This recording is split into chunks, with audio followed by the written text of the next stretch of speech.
시간은 사람을 변화시키지 않습니다. 시간은 절대로 사람을 변화시키지 않습니다. 5년이 지나도 10년이 지나도 50년이 지나도 시간은 사람을 바꿔놓지 않습니다. 시간은 죄를 이기게 못해줍니다. 시간은 하나님의 말씀대로 살게 못해줍니다.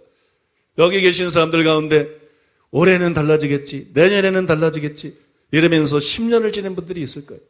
20년이 지나간 사람이 있을 것입니다. 30년, 50년이 지나간 사람이 있을 거예요. 기억하십시오. 나머지 10년, 20년도 그렇게 지나갑니다. 그리고 지옥에 떨어지게 됩니다. 그게 인생입니다. 수많은 사람들이 가는 길입니다. 시간은 사람을 회개시키지 않습니다. 시간은 사람을 거룩하게 만들지 않습니다. 생명이 없는 곳에 시간이 지난다고 뭐가 바뀌겠어요? 생명이 있는 씨앗이 떨어져야 시간이 지나면 싹이 나고 꽃이 피고 열매가 맺는 것이지. 모래알기가 떨어져서 티끌이 떨어져서 100년이 지나보십시오. 1000년이 지나보십시오. 10,000년이 지나보십시오. 아무런 변화가 없습니다. 그게 사람의 상황입니다. 그게 사람의 실태. 인간은 영적으로 죽어있기 때문에 시간이 도움이 되지 않습니다. 50년이 아니라 100년이 지나도 10,000년이 지나도 인간은 죄를 끊을 수가 없습니다. 인간은 하나님 말씀대로 살 수가 없습니다. 그것이 인간이에요. 아무리 노력해도, 아무리 기도해도, 아무리 금식하고 몸부림을 쳐도 그 상태 그대로 있을 수밖에 없는 것이 인간입니다. 예레미야 13장 23절. 구수인이 그의 피부를, 표범이 그의 반점을 변하게 할 수 있느냐? 할 수 있을진데 악에 익숙한 너희도 선을 행할 수 있으리라.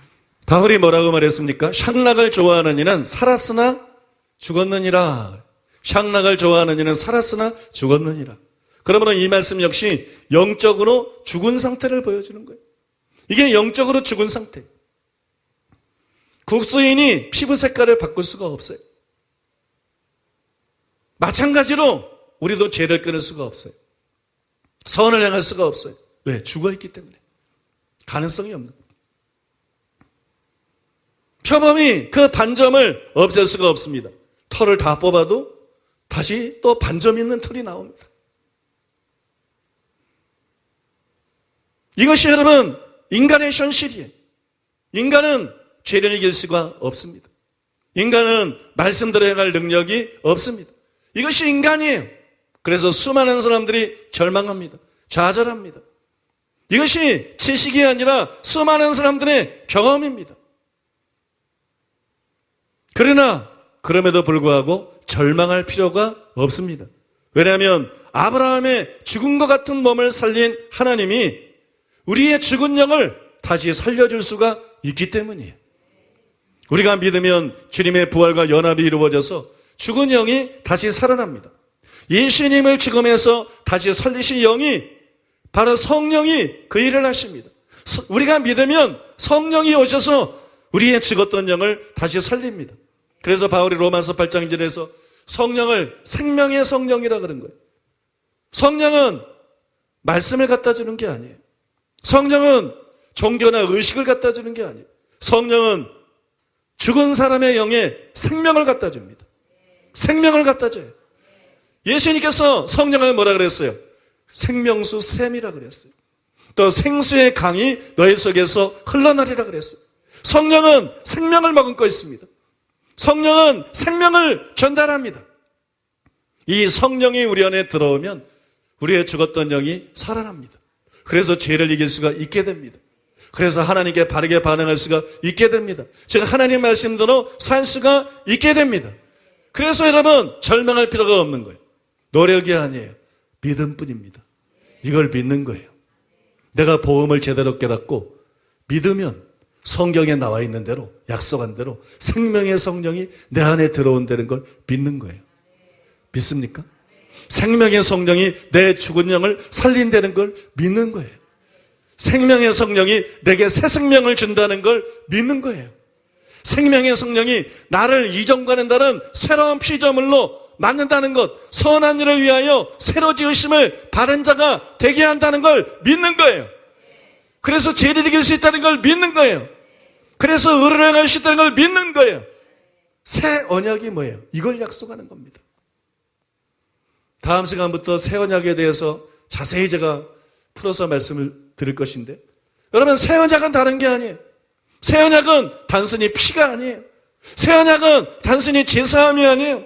새 언약은 죄를 이길 수 없는 너를 죄를 이길 수 있게 만들어주겠다. 의를 행할 수 없는 너를 의를 행할 수 있게 만들어주겠다.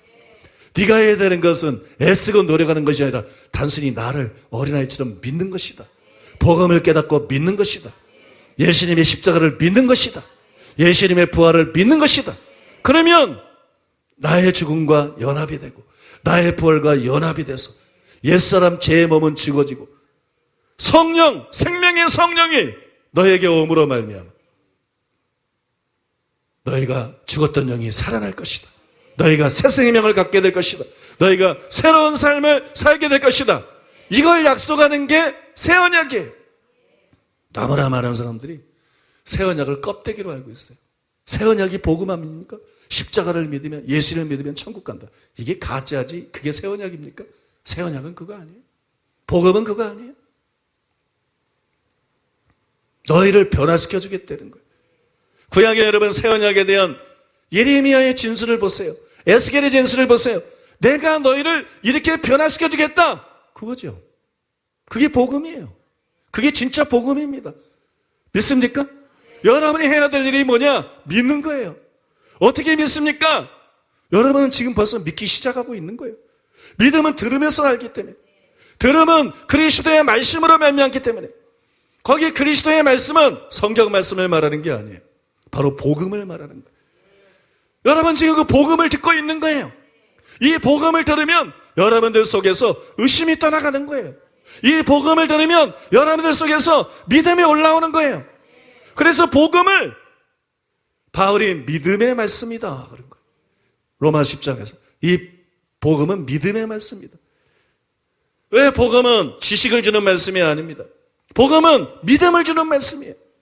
여러분, 여러분들이 이 설교를 제대로 들으면 여러분 속에 믿음이 생깁니다. 그 믿으면 믿는 자에게 하나님이 성령을 부어줍니다. 하나님의 생명이 여러분 속에 들어옵니다. 여러분의 죽은 영이 살아납니다. 여러분들이 새 생명을 갖게 됩니다. 그러면 여러분이 달라진 거예요. 죄를 이길 수가 있는 거예요. 하나님 말씀대로 살 수가 있는 거예요. 내가 말씀대로 살겠다? 결심한다고 되는 게 아니에요. 노력한다고 되는 게 아니에요. 몸부림친다고 되는 게 아니에요. 믿음이 없이는 하나님을 기쁘시게 할 수 없느니라. 예수께서 그리스도이심을 믿는 자가 아니면 세상을 이기는 자가 누구냐? 나를 떠나서는 너희가 아무것도 할 수 없느니라. 믿습니까? 여러분 믿으시기 바랍니다. 믿음이 길입니다. 믿으시기 바랍니다. 이 말씀을 잘 들으시고 여러분 속에 믿음이 충만하게 부어지기를 바랍니다.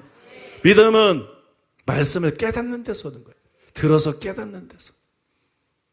굉장히 깊이 연구하고 깨달은 말씀을, 정립된 말씀을 전하고 있기 때문에 여러분들이 이 말씀을 들으면 깨달아집니다. 여러분들이 이 말씀을 들으면 그게 믿어집니다. 믿습니까? 사실이 아닌 걸 어떤 허구를 믿으라고 말하는 게 아니에요. 이건 다 사실입니다. 예수님을 믿을 때 옛사람이 죽는 것도 사실이고, 예수님을 믿을 때 제 몸이 죽는 것도 사실이고, 예수님을 믿을 때 죽은 영이 살아나는 것도 사실이고, 예수님을 믿을 때 성령이 내 안에 들어오는 것도 사실이고, 예수님을 믿을 때 새 생명이 주어지는 것도 사실이고. 믿습니까, 여러분? 이게 다 사실인데 믿는 자에게 주어지게 돼 있는 거예요. 그 믿으면 내가 이걸 이렇다고 믿는 게 아니고 그것이 나에게 실체가 옳은 것이에요. 여러분 믿으십니까? 아, 나는 제 몸이 안 죽은 것 같은데 왜 믿으라 그러지? 아, 나는 내 영이 안 살아나는 것 때문에 믿으라 그러지?